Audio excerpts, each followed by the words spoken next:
Los Angeles Rams at the Detroit Lions. Sunday Night Football for Week 1, taking over at Ford Field. This is a 5:20 p.m. kickoff time. It's a dome, so we don't really need to worry about the weather, but if you are going to the game, looks like a high of 69. Nice in Detroit, with it peaking around 5 o'clock, so tailgate time, looking probably pretty smooth on that. Head on into the game. Should be a pretty nice day. The NBC TV crew, we will hear from Mike Tirico, Chris Collinsworth, Melissa Stark on the sideline. You radio listeners out there, we do appreciate you. ESPN, 7:10 a.m. That it will be JB Long, MJD, and DeMarco Farr as usual. If you are a bettor, the Rams sitting at plus 3.5 for this game right now on the FanDuel Sportsbook. Moneyline plus 164 if you're taking the LA Rams. Over under 51.5. That feels about right, man. Vegas, I feels like, is nailing this right now, except for I would favor the Rams. Because you know what? I'm biased, and I'm okay with that. Let's get into our pants picks. All right, so we've been doing this for a few years. Myself, Rams House, as well as Payo Time. We always do, we know now the uniform schedule, so we know what jerseys the Rams are going to wear. We always find out 24 hours ahead of time what color pants the Rams are going to wear. And for this first week with the Rams wearing the white jerseys in Detroit, a team who wears blue, so we all three picked the Soul pants for this one. Now, feel free to participate as well. Drop your comments below and participate in pants picks. It's very exciting. Sweeping the nation. So get on it now because it's gonna overwhelm you, okay? It's before you want to catch this train now or it picks up too much speed. Some game notes in this one. So obviously the most recent Rams game was that playoff loss in Detroit. Matthew Stafford, he got booed in his return and then loses to Jared Goff by 1 point. And I don't want to go too deep into this without, this is a one-way conversation right here, so I can't get any rebuttals on it, so I don't want to dive too hard into this. But I will say, and I did bring this up in those interviews that you'll see here in a minute, but Stafford being booed by the Detroit Lions fans, I thought was ridiculous. I understand the situation. It's playoffs. You've moved on. You've got your new guy now. But what Matthew Stafford did for the Lions, I felt like it was not good. So that's just my own perspective. If you disagree, that's totally fine. I just didn't love it. And I think that he was surprised by it, actually.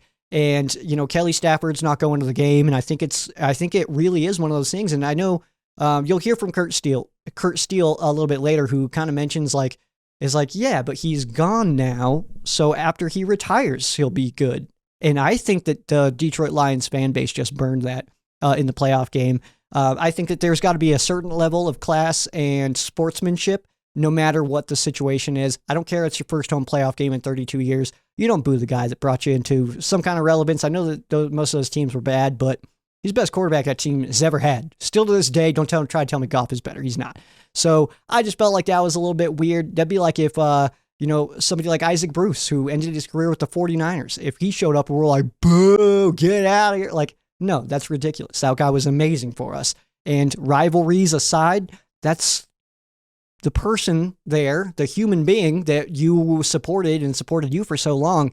I just kind of disagree with that. So feel free to drop if you do disagree. Feel free to let me know. Or if you agree, feel free to let me know that as well. But the Rams can definitely look at that game, and I would say the Rams played a good football game, but I think that there was some left out there. It didn't really feel like the Rams were at their best, but let's be real here.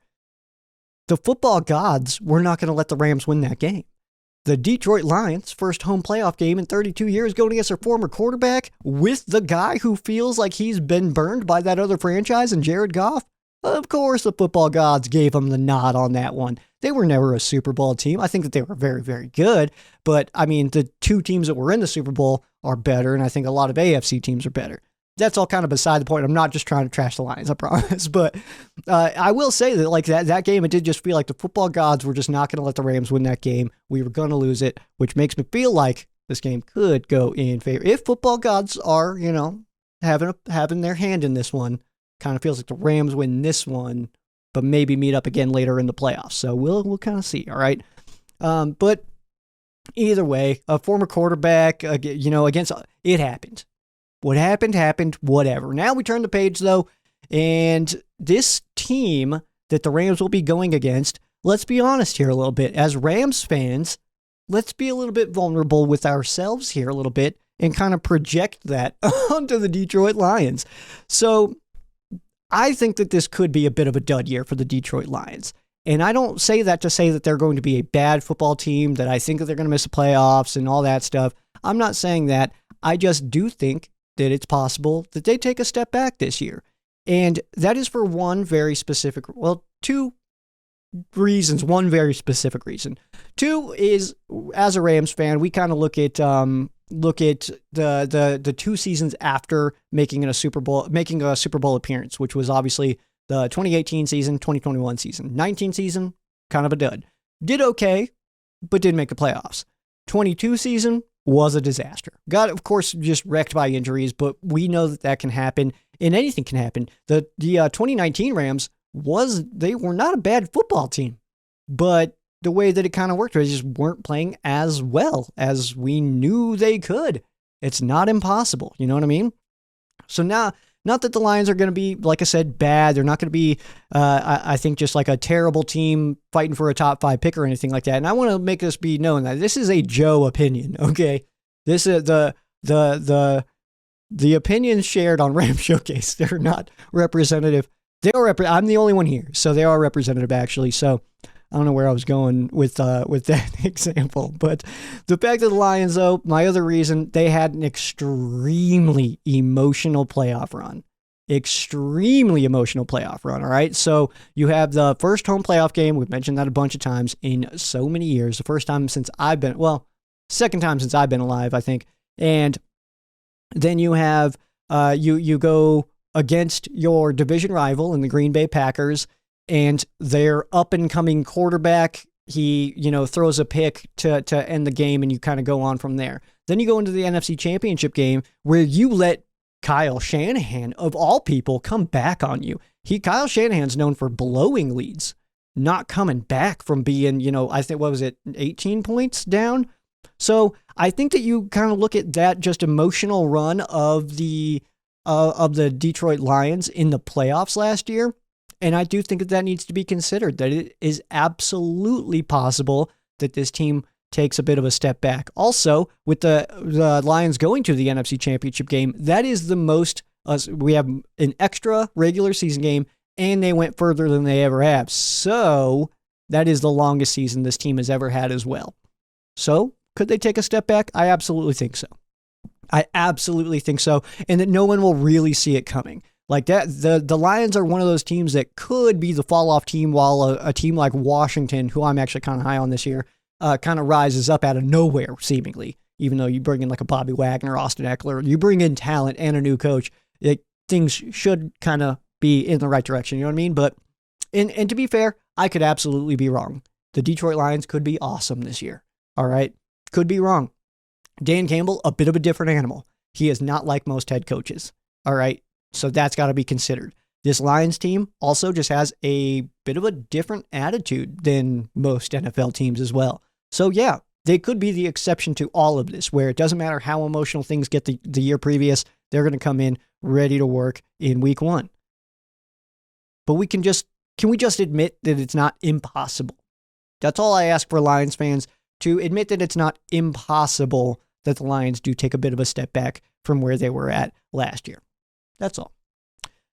Injuries in this game. We don't have the Rams report yet, but we do know that Melifonwu and DJ Reader of the Detroit Lions were limited on Wednesday, and Lauren Strickland did not participate in practice on Wednesday. As far as the others go, like, we kind of know that Rob Havenstein is up in the air.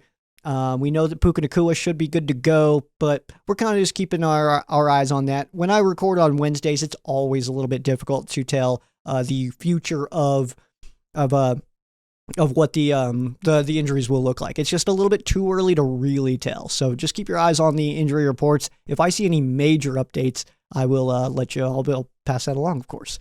Let's take a look at the matchup of this one. I'm going to look at the Rams offense versus the Lions defense, and these rankings are actually going to come from last year. So just go ahead and pop your eyes onto those.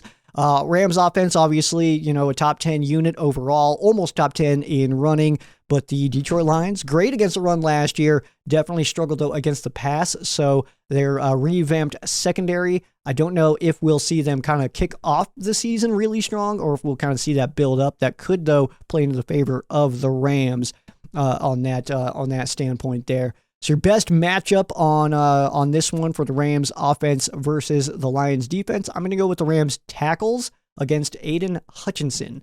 So we know that A.J. Jackson has been suspended for the first 2 games, so we will see Joseph Noteboom on the left tackle spot, and with Rob Havenstein up in the air, we don't know if that will be Big Rob or if we'll see Warren McClendon play at that right tackle spot. But either way, these guys definitely, even starters, let's be real here, even starters will have their hands full with an Aiden Hutchinson. The guy's extremely talented, so definitely the matchup to watch.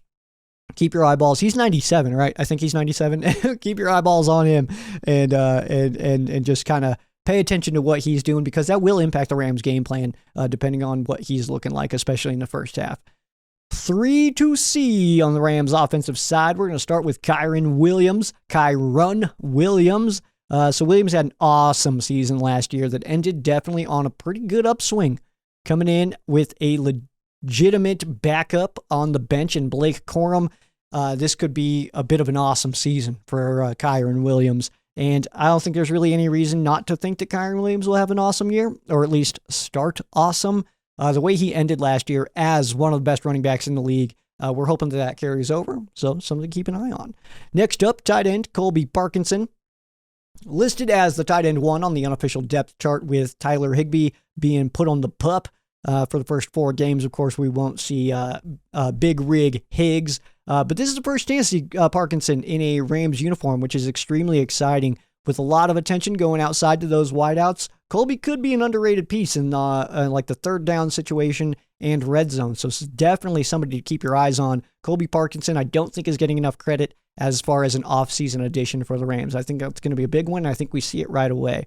And last year, we're going to go with Blake Corum, the RB2 behind Kyron Williams. First chance to see Blake as well. So we'll surely get some reps, and I think we're all curious to see exactly what Blake looks like in this Rams offense. Either way, though, should be rather exciting. Let's take a look at the other side. This is the Lions offense versus the Rams defense. Again, our numbers coming from last year. The Lions offense was on fire last year, a top 5 unit in every category. The Rams defense, middle of the road, had some trouble against the pass, did okay against the run, but I think that these numbers, if you kind of break them up into, and you could probably do this with most teams, but if you took the Rams defensive rankings and chopped off that first half of the season, we probably are much, much higher. And I'd have to do those, and I'd have to look up the splits here. I didn't do that ahead of time, so that's my bad. But the Rams defense ended the season very, very strong. So that is something to keep an eye on as well. But a very, very different defense. So I'm not sure how much to really look into what the Rams ended with. All 3 captains are gone, new defensive coordinator, so we don't really know what this defense is going to be all about. Your best matchup here is going to be Jared Verse versus Taylor Decker. Jared Verse looks to have all of the makings to be a very strong pass rusher for the Rams, and I believe is currently the favorite to be Defensive Rookie of the Year, if I'm not mistaken. Maybe that has changed. He's definitely way up there, though, if that is the case. And first look, going against Taylor Decker, who, he's not super old or anything like that. He's past 30 now. I want to say he's 31, but he's kind of getting there, but nothing too crazy. But this is going to be a great experienced tackle for Jared Verse to go against in his first NFL start, which I think is kind of perfect. You go against a guy who's a vet, then we go to Arizona next week where he should be able to light that up and destroy Kyler Murray's life, like Aaron Donald used to do all those years. So we'll kind of see how this first one shakes out. Your 3 to C. We'll start with Kobe Turner, effectively entrusted with the defense entering his second season. That's amazing. He's doing the Krav Maga stuff like Aaron Donald was, the knife video. Yeah, Kobe Turner's working out with that guy. So I'm not saying, man, I'm just saying that could be pretty awesome, all right? So he may never be Aaron Donald because, let's face it, nobody is. Nobody can. But Kobe Turner, he's the real deal, all right? Entering year 2, now a captain. It'll be so much fun to see how Turner handles that new role. And right away, in a road environment in prime time, the first time as a captain, I think that's absolutely awesome. A sweet test to go ahead and kick that off. Your other captain on defense is our next in our 3 to see, and Quentin Lake, another leader of this defense and a guy that we actually will probably, I would say, see hit 100% snap rate multiple times this season. So I think that we'll probably see it week 1. If not, it'll be like sitting the 97, 98, whatever, how many snaps we have kind of thing. But I do think that he's going to get utilized very heavily.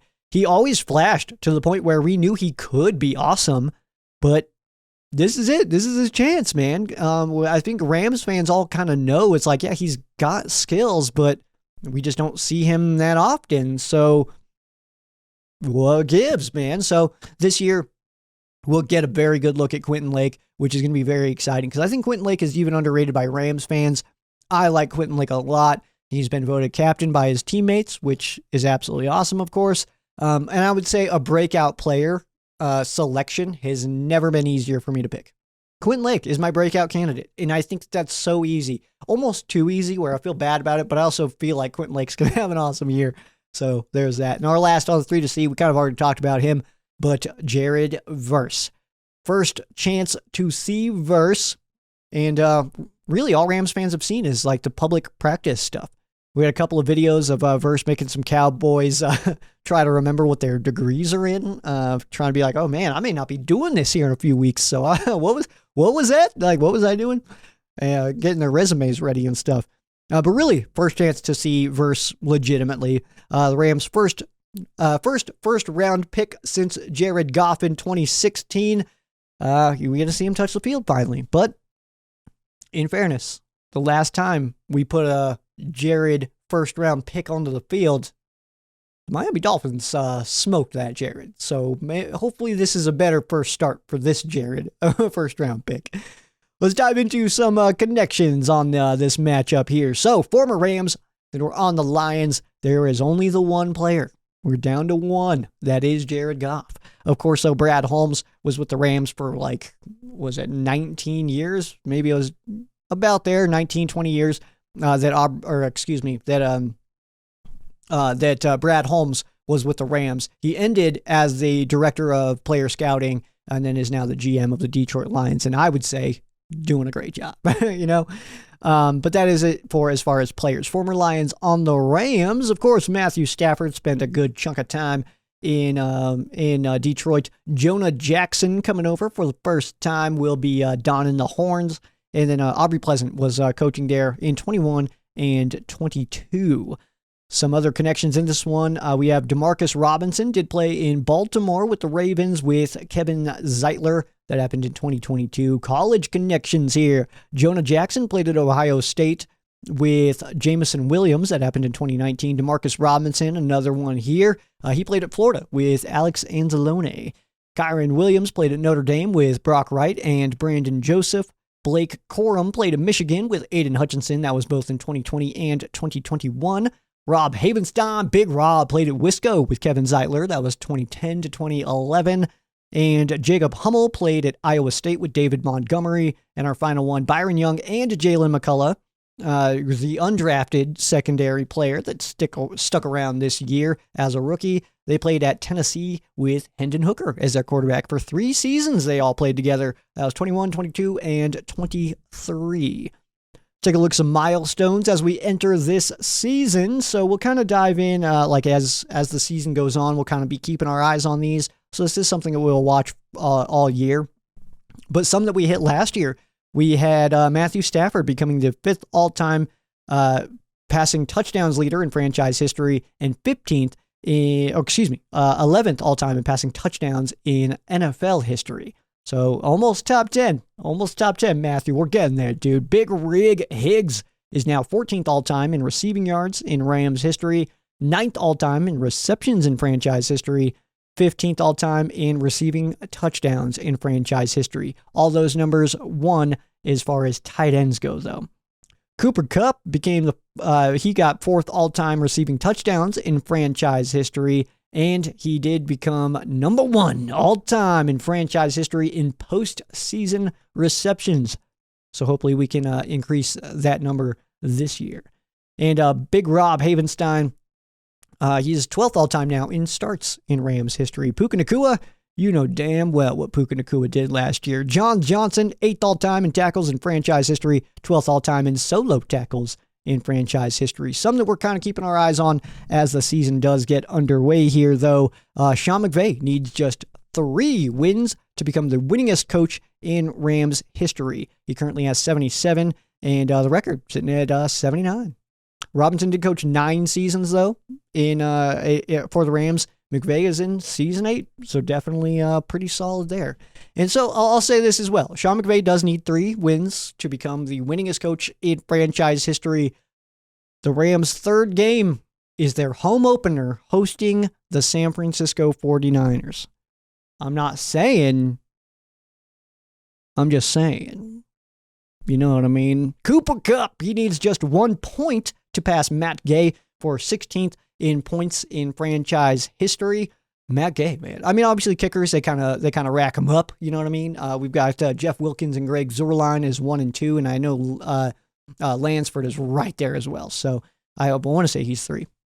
Matthew Stafford, another one we're keeping our eyeballs on, needs 128 passing yards to pass Sam Bradford for 8th most in franchise history. So he is right in line for that. And we'll probably see that in the first half in Detroit on Sunday Night Football. Also needs 3,953 passing yards to hit 60,000 all time. Definitely not impossible. 4K year out of Matthew Stafford slinging the rock, especially when you got Cooper Kupp, Puka Nacua, Demarcus Robinson, Tutu Atwell, Jordan Whittington, and then the stable of tight ends in Tyler Higbee, Colby Parkinson, Davis Allen, Hunter Long, and then you got the backs out of the backfield as well that can catch the football: Kyrie Williams, Blake Corum, Ronnie Rivers. So very realistic that that Matthew Stafford could be hitting that 4,000 range here. So it is time, though. We talked to some Lions fans about what they have to say about this game, a Lions fan perspective, as of course we had the whole off season to kind of reassess and reevaluate our squads going into this one. The Lions obviously making it super, super close to the Super Bowl and then falling a little bit short there. So first up, we are going to talk to Jason Harwood and Jacob Litton from the Talking Grit podcast. These guys are absolutely awesome. Be sure to check their stuff out. They've got all their socials and all that stuff as far as where you can listen to the podcast. I know Spotify is one they were adamant about hitting. So definitely follow them up, dude. YouTube as well. They are doing audio only, but I think with the right motivation and maybe some Rams fans being like, hey, I want to see you guys. Maybe they'll kick over to the video world, huh? How does that sound? So let's go ahead and dive into it. The Talking Grit podcast, talking with Jason Harwood and Jason Litton. All right. It is week 1. The Los Angeles Rams at the Detroit Lions. We get our revenge game so early in the season. How exciting is that? We are, of course, getting ready for this game. We are back to the NFL season, and I've got Jason here. I've got Jacob here, 2 Lions fans who want to give me a little bit of perspective. What is your podcast, Jason? Can you kind of describe your podcast a little bit for these Rams fans? Yeah, so it's called Talking Grit. I don't know how well it's known outside of the Detroit fandom, but Grit is the tagline. It's a Dan Campbell special, Brad Holmes special. You know, they get those type of players. So we just went with Talking Grit. We're 2 Lions fans. I think very similar to you, Sheriff, and the fact that we just love our team a lot and we just like talking about our team. And Jacob and I would just bore a lot of people at work just talking about the Lions all the time. So we've decided this is our outlet. This is what we're going to do. And and we found our niche, so we're happy. So that's so funny, dude. I used to say that's why I started Ram Showcase, because I was just unloading this stuff on my sister who did not care. Right.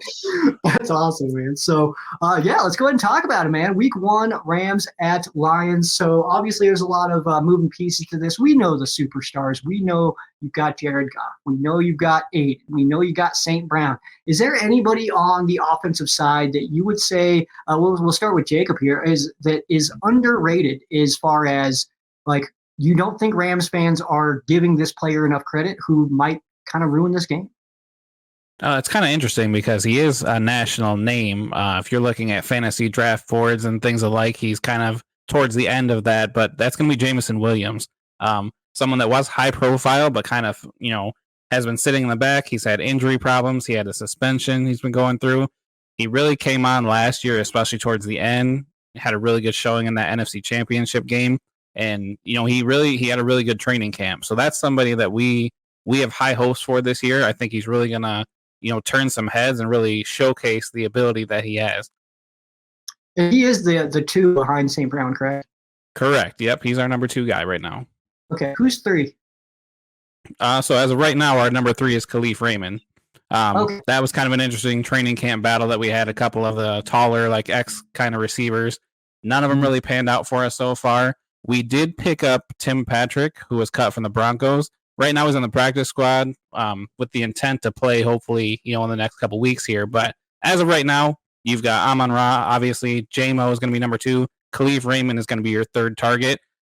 Sam Laporte is going to be a lot of those targets, too. Obviously, tight end, but he's going to be operating wide receiver 3, I guess you would say. Definitely.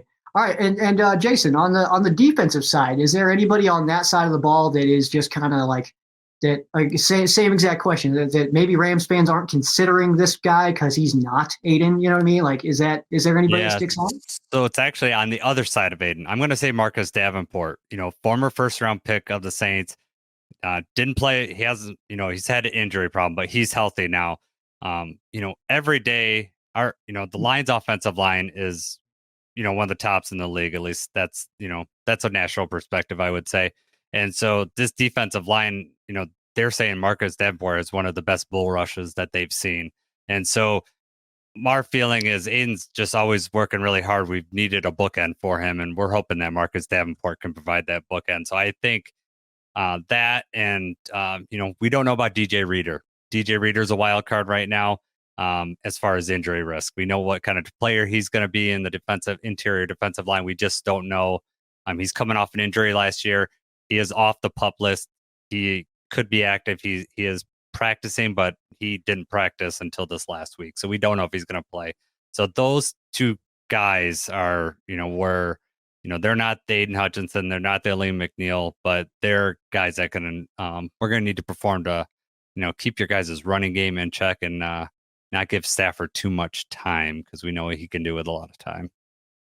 Yeah, you don't need to rush him. He'll be all right. Yeah. We'll stick with you, Jason, on this one. We'll keep it defensive related, but this time I want to flip it over to the Rams. Do you think, from your perspective, the Lions fan perspective, is there a player on this defense that is now Aaron Donald-less that you are kind of keeping your eyes on as a potential, like, hey, this guy might ruin our day? Well, we don't know about, your line. You got a couple high draft picks up there and they haven't played. So that's the question mark to me. Like, were these guys from Florida State? Are they, how are they going to perform? It's interesting because someone asked our offensive line how are they preparing for your rookies because there's no tape on them. They didn't play in the preseason. And, one of our offensive linemen, Mahogany, our draft picks, played against them in college. So they were picking his brain about possible moves and stuff like that. So it was interesting to get that perspective of how in-depth this scouting can go and what resources you're going to use. Because you could look at college tape and all that stuff, but, we have a player in-house that has actually played against these guys that can give a little scouting report. So, and you guys have a new secondary, just, it's really just a lot of unknowns for me as a Lions fan. Looking on the other side, we always knew Aaron Donald was going to be the guy. That's how you game plan against him. You knew that coming in number 1. Now it's kind of an unknown, especially week 1. We have nothing to look back on. So, it's kind of an open-ended question. It's really tough, but I'm more concerned about, the unknown of your offense or your defensive line. Yeah, that's definitely a big question mark. We have those same questions. We just don't know yet. I could send you some footage of the Rams Cowboys joint practice where Jared Verse was out here ruining some days, dude. So. No, I don't want to see any of those. I want to sleep well before the game. Okay, fair enough. And Jacob, for you and that Lions defensive perspective, who are you looking at on this Rams side on the offense that that maybe that you're kind of thinking is like, is this guy going to be the reason that we, have a rough day, that we go to sleep sad on Sunday Night Football? Or Obviously you're looking at Puka and you're looking at Cooper Kupp, especially after the way the last playoff game went. Puka 181 yards and a touchdown. Both of our corners that were there last year are no longer on the team. So we do have a new secondary: Terrion Arnold, Carlton Davis, Amik Robertson, Ennis Rakestraw, another rookie. We have a revamped secondary. That's going to be an interesting matchup, I guess, is how well are these guys going to be able to hold up against receivers of that caliber. Our run defense was really good last year. The Rams kind of have a revamped run game. They've got Blake Corum now and everything. So, it's really going to be an interesting matchup, offense versus defense right there. It's really going to be, for me, can our secondary hold out and, stop the abilities of Puka and Cooper Kupp? I mean, yeah, that's totally reasonable. I'll ask this. Either one of you, I guess, can take this one. The Rams did announce that running back one, Kyren Williams, will be the punt returner.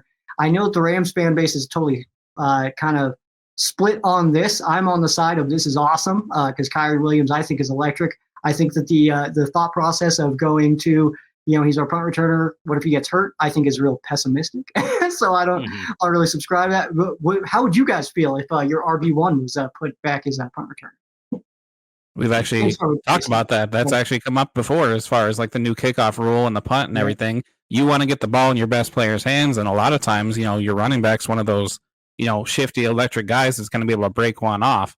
I don't have a problem with it. We also have a pretty good established, running back A and B. I don't know as far as the Rams go if they can really afford the same way. You just mentioned Corum. Right. But we haven't seen him at all, right? So, I mean, we as Lions and Michigan fans obviously know what he's capable of. Mm-hmm. Yeah, absolutely. And I guess you guys have both mentioned a few names here, but my question is, we'll go. I actually would love an answer from each of you. Jason, who is the most underrated Lions offseason addition? That could be draft or free agency. Ooh. I'm gonna tell you that I think Carlton Davis is gonna end up being. He's not getting talked about nearly enough because we have Terrion Arnold. We have our number one draft pick on the other side. He has an electric personality. He's tearing up Twitter. Everyone's talking about him. It's just everyone just naturally gravitates toward him.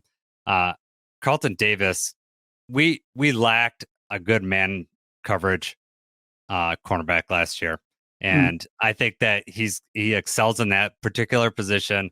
So for the Lions fan base, that is one player that's just not getting talked about enough. And if he performs like a true number one corner, they will be talking about him. And so that for me, that's my answer. Yeah, fair enough, Jacob. So I'm going to go with Kevin Zeitler. So our offensive line, we lost Jonah, which was kind of a big loss for us. We really like the continuity. We like keeping the core guys together. That really helps the performance of the offensive line. But then we find a replacement in Zeitler that actually kind of came on a better contract and, played a little bit better than Jonah did last year. Obviously, he's older.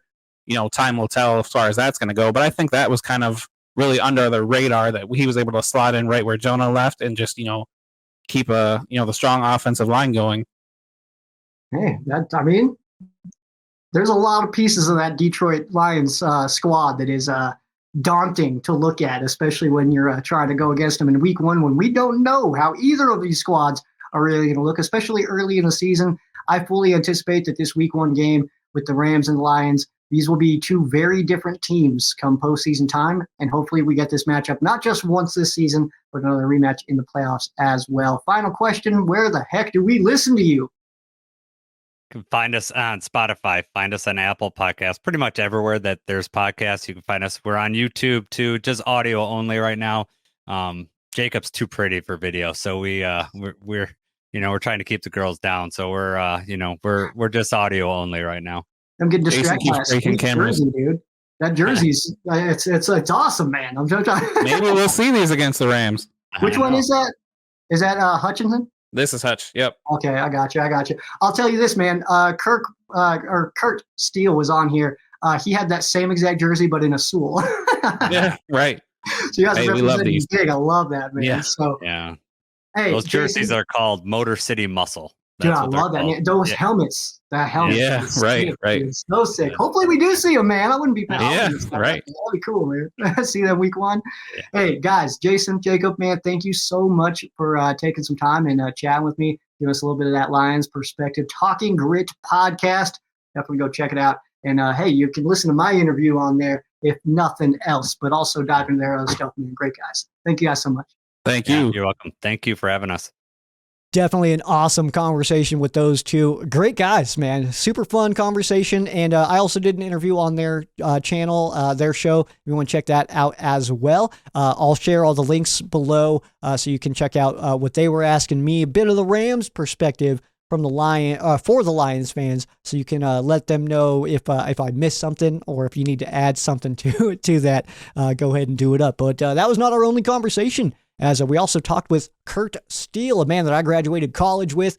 Is absolutely awesome, man. Kurt Steele is an absolute boss. He does the Boss Up, Ball Out podcast, appropriately named as Kurt Steele. One of the best human beings I've ever encountered, man. Absolutely love that I was able to connect with this guy. So we had an awesome conversation, and here it is. Yes, we have a Lions podcaster with us here. Kind of digging into the enemy here a little bit. Kurt, first of all, man, what is up, dude? It's been too long. Man, it has been so long. We haven't talked. We didn't get a chance to talk before the playoff game. I was on a family trip, man. I was like, man, I gotta talk to my man. And I just couldn't get it, couldn't scale together because I was, traveling. So, but it's so good to talk to you, man. It's been a couple years, man, but I'm so happy to be back on Ram Showcase. Dude, absolutely, man. It's good to have you back on. And maybe, like, speaking in retrospect here, maybe it was the best that I didn't have you on for that show. You're gonna get a few more enemies out of that one, Yeah. That game bred some hate between our fan bases, man. That kind of made us.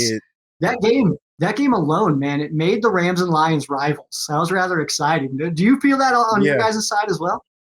Hey, you know what? From the Lions fan base, man, I think it was needed because we had so many people ran Detroit Rams gear when they, Stafford won a Super Bowl, and a lot of us Lions fans, we did not like that. We were like, hell no.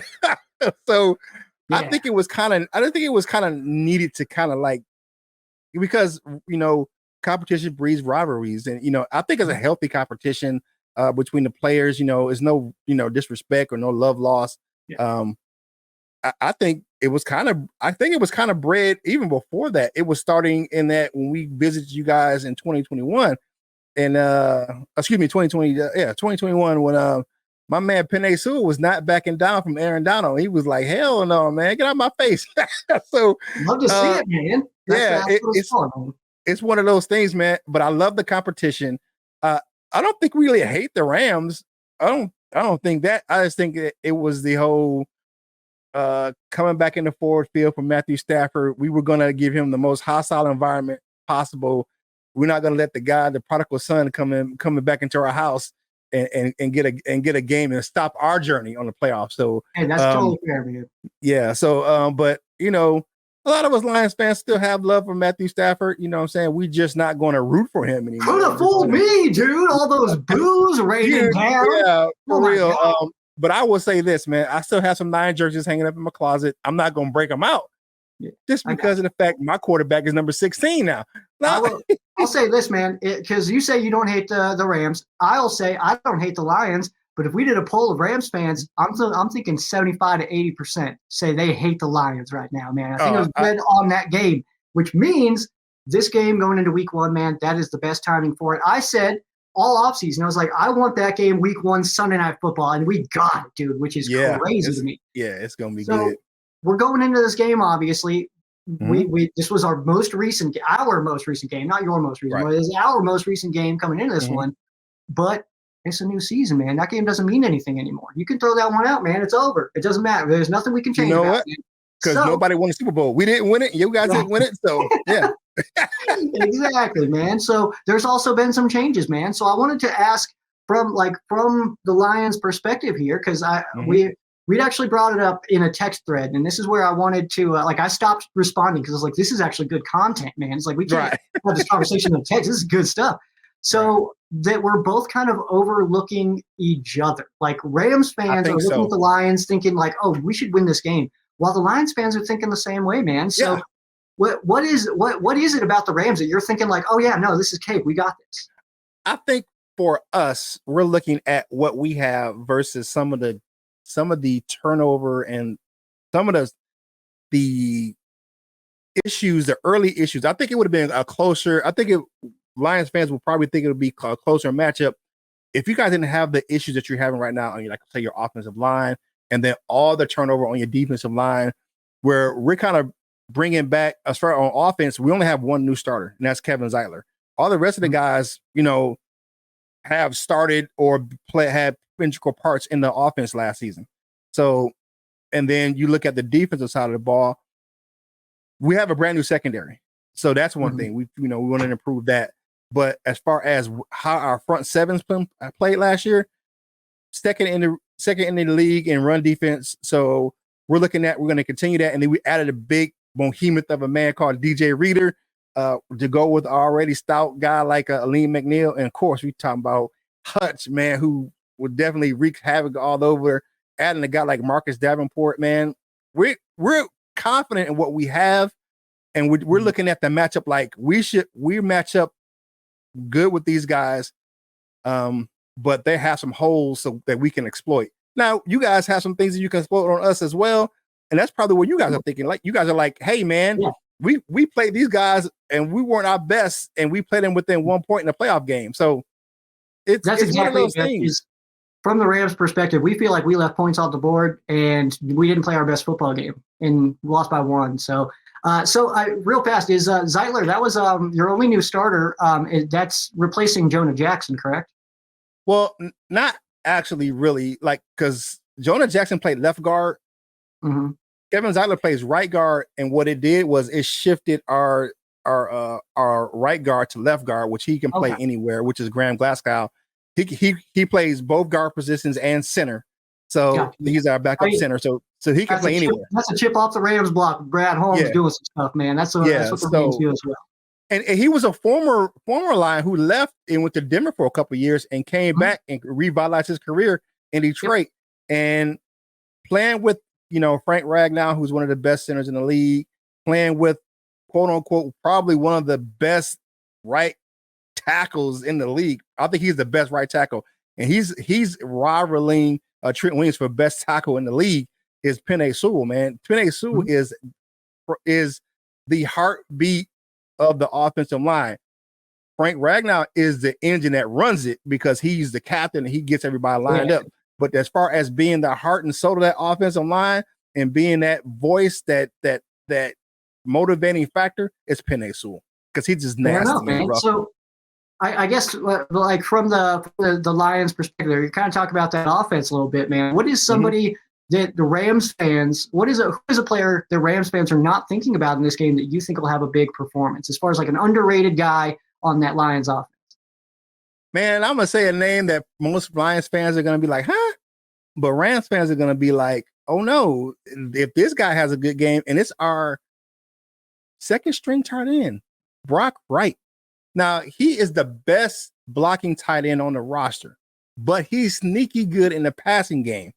And Ben Johnson uses him in multiple formations where you think he's going to be blocking it. And then, oh, snap, he's down the field open for a touchdown or making a big play.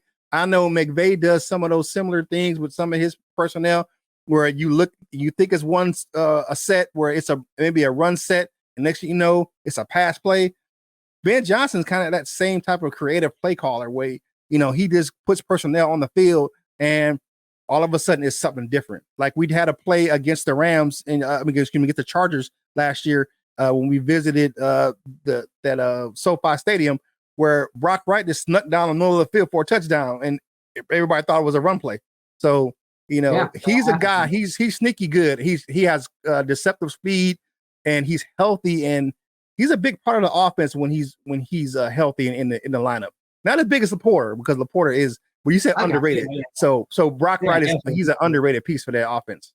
What about on the defensive side, man? Other side of the ball, an underrated guy that Rams fans aren't thinking about that could wreck this game.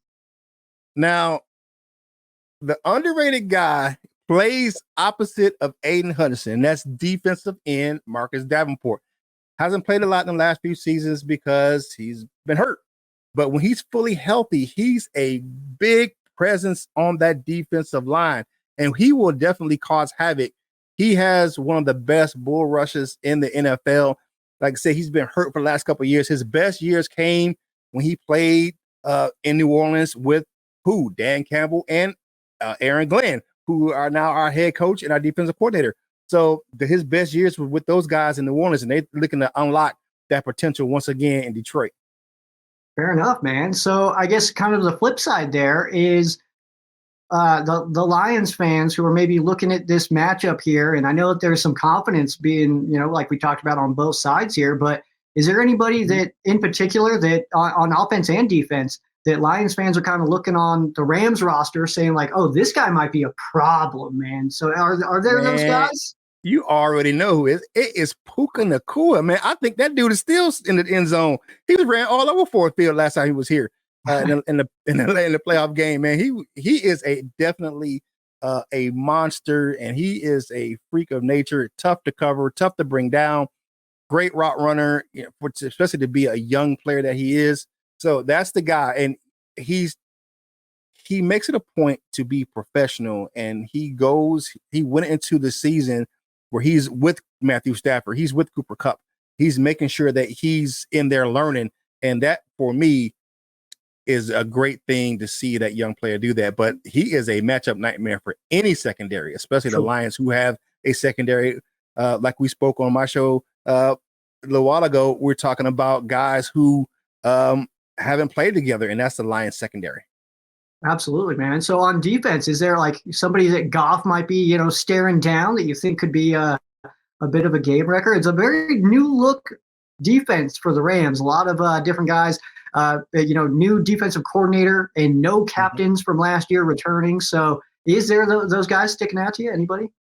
It was Jared Verse, man. Definitely. That young guy, long, lean defensive end, can get after the quarterback. Now he'll be matched up against our veteran left tackle, and it's Taylor Decker. Decker is still a good player. He's older. He's lost a step here and there, but he's made up for it with for the diminished physical gifts by focusing on technique. And having that young player Verse is going to be a test for him coming into week one, because he does have a problem sometimes with some of those guys that are long and got a good bend. So we're going to see that's a good matchup for him. And that's one of the focal points during his media session the other day was his matchup against Verse in week one. Did you? Do I need to send you some footage of the Cowboys and Rams joint practices and what Jared Verse was doing to those guys? Nah, we good, man. I hate the Cowboys. I don't need to see it. I don't need to see none of them. No, he was hurt. Jared Verse was out there hurting feelings, man. He was out there getting guys cut. You know what? You just go back to his Florida State days, man. He was a good guy, man. He's a very talented young defensive end. I'm not saying that Jared Verse and Braden Fisk were the reason that Florida State was good last year, but they're not this year, okay? Yeah, they're definitely not this year. 0-2 without those guys and can't stop the run. I like to think that that'll happen for us now, and that'll be pretty cool. Yeah. But so on the Lions side there, man, so obviously we know how it went last year. Going into that game, football gods were not going to let the Detroit Lions lose that football game, and I firmly believe that. As much as I wanted the Rams to win that game, like I want the Rams to win every football game, football guys were like, nah, man, they got this one. Like, that's kind of how it felt. But coming into this year, man, is there anybody or any kind of groupings that you would as like a breakout as far as on the Lions side? We know the stars, man. Like, we know those big names. I know you had mentioned a few names there, but is there anybody else that we kind of think about as potential just breakout performer? Breakout performer that's coming hit your way, and you're going to see him week one is going to be Jameson Williams, former first-round pick out of Alabama in 2022. He had the ACL injury, so he missed most of his rookie season. But one thing that you can see about Jameson Williams, or J-Mo, like we call him in Detroit, is that he's become a professional this offseason. Working tirelessly on his craft. He's improved his route running and catching techniques. He made those focal points in his preparation this offseason. Because in college, man, the guy was just so fast. He was just faster than everyone. And he just relied on his natural ability in college because guys just couldn't run with him. And it's just like you get in the NFL, everyone's physically gifted. Now they may not be as fast as him, but they're physically gifted and they can, make life hard for him in the, in the passing game. So, strong physical corners that can, buff him off his routes. So what he's did this offseason, man, he definitely worked on his route running, definitely working with Jared Goff on his catching ability. And I think he will utilize that speed and technique to terrorize secondaries this offseason, man. Our joint practices we had with the New York Giants, man, he was just torching those guys. One, he was just so wide open, man. He waved bye-bye to the guy on the way into the end zone. And that kid is ridiculously fast. He juked one of our best corners in practice one day, and the guy, like, he was just standing still. I was like, oh my God. I was like, you see the maturation process of this young fella with the speed he has. He said if he would have been able to run the combine at 40, he said he'd have been probably flirting with a 4.1. Hey, that'd be pretty exciting to see, man. I'd love to see that, man. He's a 4.2 guy, and he said if he was healthy coming into the combine, he would have been a 4.1 guy. That's fair, man. Man, that kid, he can fly, and he's healthy now. Finally, he's fully healthy. He's stronger. He's put on about 12 pounds of muscle. He's ready to go, man. And to see him become more of a professional, and we got St. Brown there, who our technician, who's the and Jared Goff said this when he came in, when he first got to the Lions. He said that this guy is going to be my Cooper Kupp on this team, St. Brown. But St. Brown is a technician, kind of like Cooper Kupp, where he's more technically sound, but J-Mo is taking some of that game from St. Brown and putting in his game.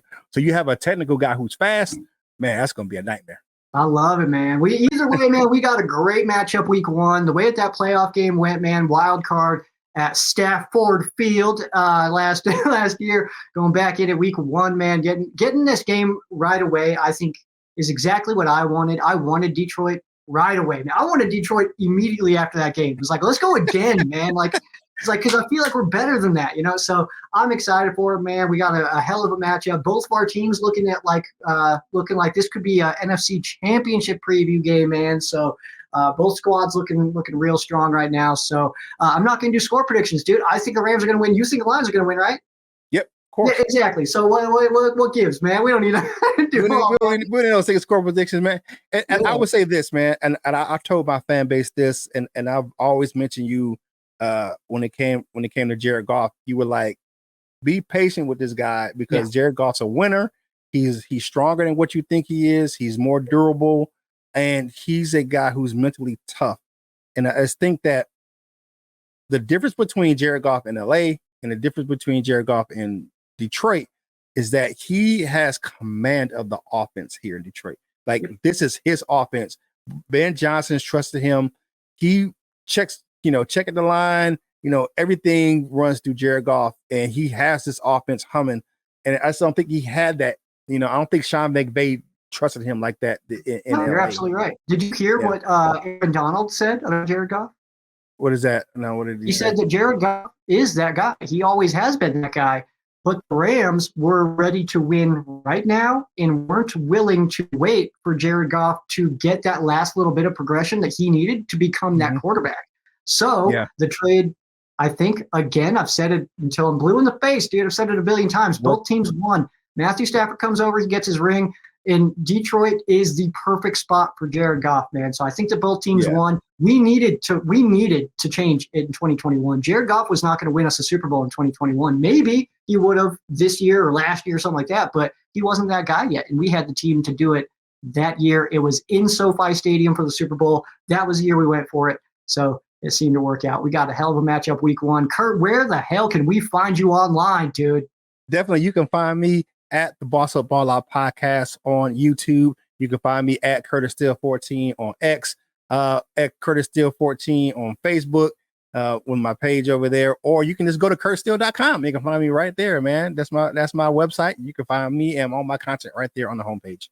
That's perfect, man. We're doing Ram Showcase live on Monday nights. Once the season begins, man, you're more than welcome to hop on in on Monday night after the game, see how it goes. And I'm saying that before this game's even happened, so we don't even know the outcome yet. And I'm already inviting you, dude. All right. I appreciate that. Thanks for having me on, man. It is always a joy to come on Ram Showcase, man. Dude, great show. Thank you so much, man. You're the man.